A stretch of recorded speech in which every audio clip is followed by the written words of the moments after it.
Who do you got in your mind this week, though, Kyle? Who's your homie of the week this week? Well, I was gonna tell you about my my homie Jake, who we've gamed a little bit with him. So he's your friend from before you moved to my town, right?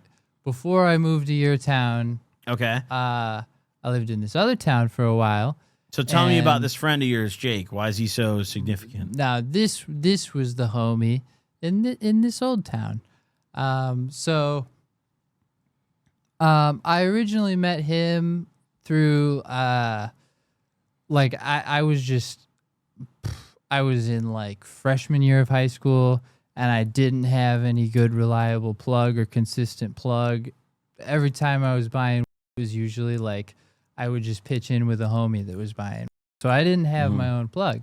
Now Jake was one of my first, like, I don't remember if he was my first plug, but he was one of my first plugs for just buying. So that's how I first met him. I don't remember like precisely how we started hanging out, but I know that so I moved to like California for a while, sophomore or junior year of high school, and then I moved back. And before I went to your school, because your school actually wouldn't take me right away because of the way my credits transferred over, and that's why I got held back that year. So, so for like a semester, I was just not in school and just kind of hanging out. So I went and I was hanging out with Jake because he was, kind of like a homie before I moved to California. So when I moved back, it made sense. Like, I'm going to chill with the old homies, right? So then Jake and I got way closer. We kind of bonded over our mutual love of, substance abuse, and mostly we loved LSD in particular. How'd you meet this guy initially? Do you remember the moment you fucking met him? I sort of do, yeah. I was buying from him like at a playground outside of like an elementary school in a different town. Yeah. I had to like longboard over to a different, like it was like a different city, I guess. So it was a long journey on a longboard. Yeah, we used to have to. It would take like an hour to get somewhere that takes 5 or 10 minutes by car. Yeah. But yeah, Jake. He really loves. He even went to juvie for growing in like middle school.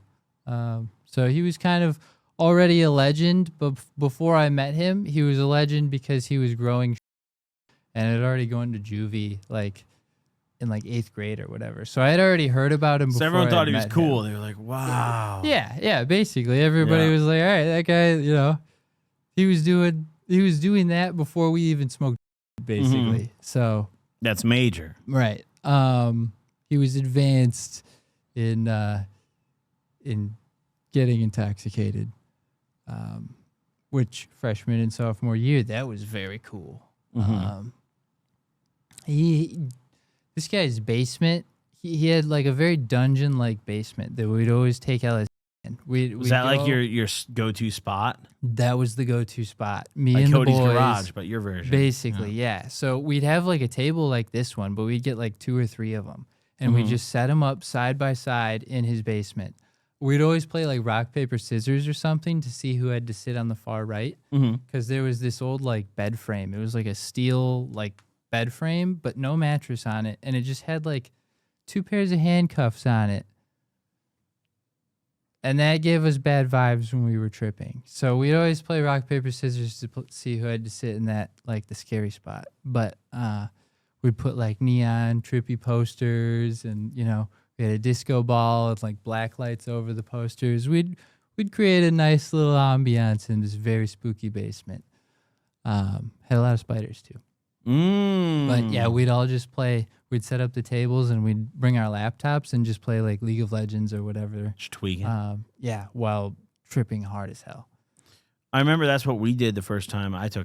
We just kind of brought our computers over to Jason's house and set them all up, and that only lasted like 30 minutes. And then the tab hit me, and I didn't get back on. So that's how the whole trip would go, pretty much, at Jake's crib. We'd just set up our computers in the same room and just game while tripping.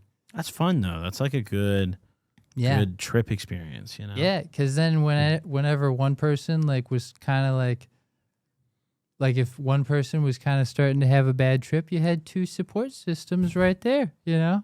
Just a nice supportive it really ring, kept you know? the vibes good, you know? Yeah. So, yeah, that was cool. One time his grandparents went on this. So he lived with his grandparents and his mom. His mom was a hooligan just like us. Yeah. So good D-gen mom. yeah. Fire. His grandparents, though, were very straight edge. Like, they had rules, like you can't smoke in the house type thing. Yeah. You know? They went on this long vacation, like a cruise or something, for like 32 days or something like that. Trap house. So, yeah, Jake just invited me and all the other boys over, and we just lived out of his house and just trapped. And I'd have a heart attack. My grandkids were doing that in my house. They didn't know. At least. Maybe they figured it out when they got back. I don't know. You were already gone there at that point. Yeah, but yeah, for like 3 or 4 weeks, we just drank Mountain Dew. We had like cereal and sandwiches, and I genuinely believe I ate more weight in that month than I did in food. Like, she had cereal, so you're good. Yeah, that was when I did that like super trip thing. Yeah, crazy. It did not actually last his grandparents' entire vacation because his mom actually had a breakdown. She got really drunk one night and came and like attacked. She attacked my boy Phil that was there. And he I'm really glad my mom was laptop. just a straight edge woman. Yeah, she destroyed his brand new laptop. It was awful. Did she ever repay him for the laptop? No, absolutely not. Yeah, maybe he deserved it. No, he was chilling. He was not doing anything. Should have swung back or something. I don't know. Well. I mean, he just can't air him out. Yeah. He protected his rights. He defended his property. He did stand up for himself. He did. Yeah. No, good for him, dude. Yeah. Good for him. Yeah, you know? He bought that laptop with like his military signing bonus. So that's like his she Corvette. Came in the that's room. He was Camaro. literally sitting there minding his own business, and she just comes in the room drunk and throws an entire can. It was like a tall boy.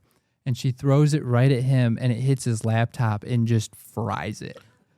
She might as well it blown was like his a Camaro week old. up. Yeah. So he threw that shit back, and then it was brawl time. Yeah.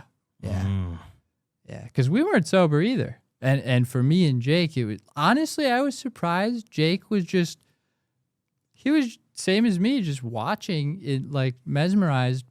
I was kind of shocked because that was like his mom, you know? Like, I thought he'd be like, you can't do that to my mom. Nope.